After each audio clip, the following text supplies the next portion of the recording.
gros. Je viens de mettre le but de l'année. Enfin, c'est peut-être pas le but de l'année, mais il est magnifique. Salut à tous et bienvenue dans Téléfut. C'est pas le but de l'année, peut-être, mais il est magnifique. Comme tu le dis, aussi retourné d'Eriksen aux 25 mètres. Bravo à Baba pour ton but. Et je le rappelle, faites comme lui. Si vous voulez passer dans Téléfut, envoyez votre séquence à ce mail là.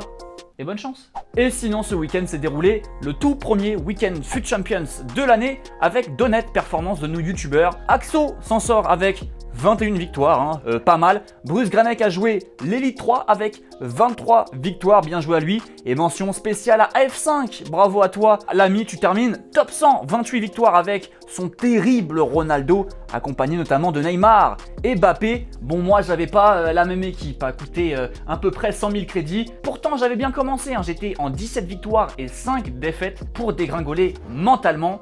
Et j'ai terminé à 18 victoires hors 2. Peut mieux faire, on va essayer de mieux faire la prochaine fois. Amis novices, c'est l'heure de votre séquence préférée, le tuto de la semaine. Et aujourd'hui, on va parler contrôle essentiel pour se mettre dans le bon sens le plus vite possible. Tout d'abord, on a celui-là, regardez, qui me permet de lever le ballon là où je le souhaite sur la première touche de balle. Pour le réaliser, c'est pas la mer à boire, on donne un à-coup juste avant de recevoir le ballon avec le joystick droit dans la direction de notre choix. Vous voyez que ça donne quelque chose de pas mal avec cette barre, puis cette volée pour finir et ensuite le contrôle à la Zizou. On le connaît bien, ce geste très efficace lorsqu'il est bien exécuté. On appuie sur R1 ou RB, suivant la console, et on oriente le joystick gauche là où on souhaite terminer notre geste, et ça peut même finir par énerver l'adversaire. Et hier, comme tous les mercredis, est sortie l'équipe de la semaine. Alors on a nos petits Frenchies, Mbappé et Lacazette. Alors les deux vont être sûrement pas donnés. Et moi, je préfère vous donner les petites pépites, les petites affaires. Alors déjà, on a Hulk, recentré dans l'axe, facile à combiner dans son championnat chinois avec Paulinho et Talisca. Deux très bons joueurs. On a Mathis de Ligt aussi, le crack de l'Ajax, grand, physique, difficile à bouger. Et enfin Joshua King, déjà apprécié les adeptes de Première Ligue, sa rapidité, balle au pied et sa grande taille peut en énerver plus d'un.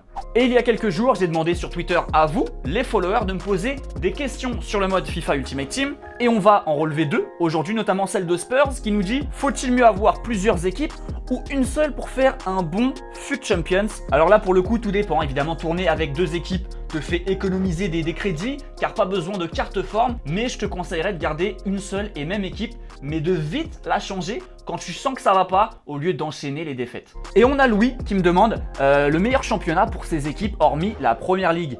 Pour moi, justement, le but de Fut, c'est d'arriver à trouver les meilleures connexions en mixant les championnats. En gros, il faut se creuser la tête pour faire ta meilleure team possible.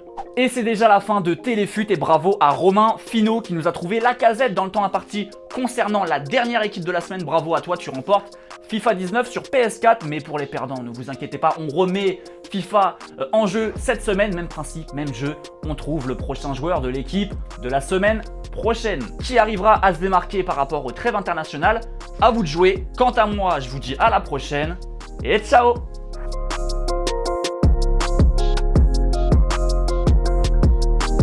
Et n'oublie pas, tu peux cliquer sur le blason Téléfoot là juste à droite pour t'abonner à la chaîne et du coup ne rien rater du contenu exclusif. À la prochaine.